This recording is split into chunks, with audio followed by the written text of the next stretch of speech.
Dans cette vidéo, nous allons voir comment installer un blocage de pont pneumatique IZH Techno dans un pont avant ou dans un pont arrière.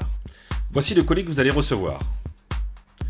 Une des premières choses que nous allons trouver dans ce colis, c'est la notice d'installation.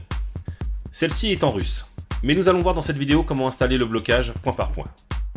Nous allons retrouver différents éléments dans cette boîte.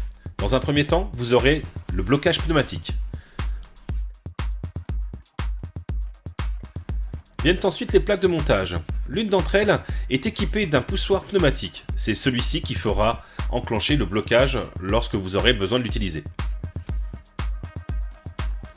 Vous trouverez aussi un sachet avec les raccords pneumatiques ainsi que la visserie pour fixer l'ensemble des pièces. Ensuite, vous trouverez une plaque de protection qui viendra protéger le raccord pneumatique qui sortira du corps de pont. Passons au montage dans un pont arrière d'un Lada Niva. Vous allez devoir dans un premier temps démonter le différentiel d'origine de ce pont. Pour cela, il vous suffira simplement de suivre une RTA que vous trouverez un peu partout.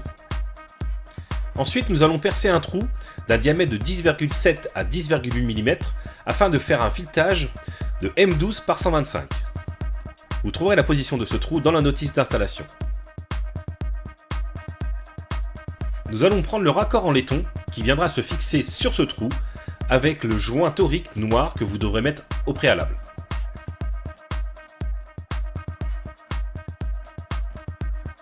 On viendra finir le serrage avec une clé de 17, puis nous allons installer le raccord pour le tuyau.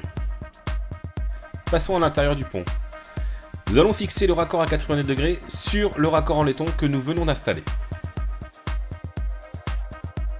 Passons au montage de la couronne. Vous allez avoir dans le kit les vis nécessaires afin de fixer la couronne sur le corps de différentiel. Celui-ci doit être serré avec un couple de 83 à 103 Nm.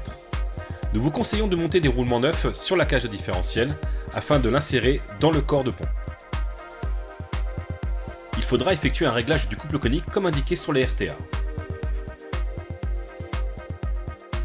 Prenons ensuite la plaque avec le piston pneumatique. Celle-ci viendra s'installer au-dessus de la chape de roulement avec la visserie que vous avez d'origine. Le couple de serrage sera de 43 à 54 Nm. Vérifiez bien que la patte soit bien mise dans la rainure du corps de différentiel. Nous allons passer à l'installation du tuyau d'air.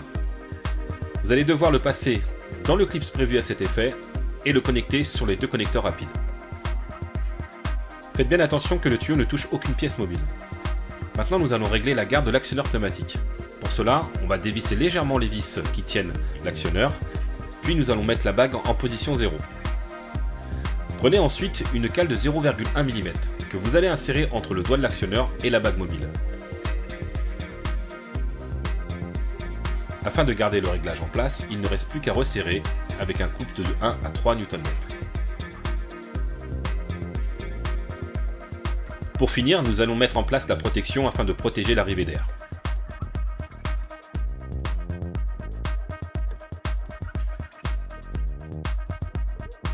L'installation dans un pont avant est quasi identique. Il y aura quelques différences, elles sont au nombre de 2. La première différence est l'emplacement pour l'arrivée d'air.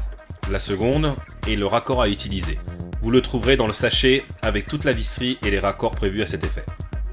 Nous vous conseillons d'effectuer quelques tests avant l'installation définitive. Pour cela, il suffit simplement de prendre une soufflette avec un tuyau afin de le relier sur le blocage. Merci d'avoir suivi cette vidéo et à bientôt.